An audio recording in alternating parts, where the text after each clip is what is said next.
బ్రేక్ఫాస్ట్కి కానీ డిన్నర్కి కానీ మా ఇంట్లో టిఫిన్ ప్రిపేర్ చేస్తే ఇంట్లో ఉన్న అందరూ రోటి పచ్చడి కొట్టేస్తాం.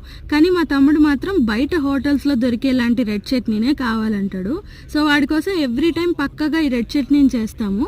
ఒక డిఫరెంట్ ప్రాసెస్లో చేస్తాం మేము. ఎలా చేశానో చూపిస్తాను. ఫస్ట్ 4 బాగా పండిన పెద్ద టమాటాలను తీసుకొని ఘాట్లు పెట్టి వాటర్లో వేసుకుంటాను. అందులో 4 వెల్లుల్లి రెబ్బలు, 5 ఎండుమిరపకాయలు కూడా వేసుకుంటాను.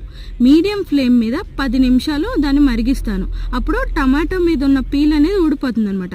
అప్పుడు వాటన్నిటిని బయటికి తీసేసి టమాటో మీద పీల్ తీసి ముక్కలు కోసి కొంచెం ఉప్పేసి వాటన్నిటిని మిక్సీ పట్టేసుకుంటాను.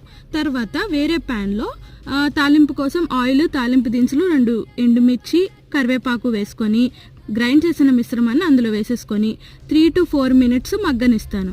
కొంచెం బబుల్స్ వచ్చాక స్టవ్ ఆఫ్ చేసేసుకొని సర్వ్ చేసేసుకోవడమే. మరి రెడ్ చట్నీని మీరు ఎలా చేస్తారు? కామెంట్స్లో చెప్పండి.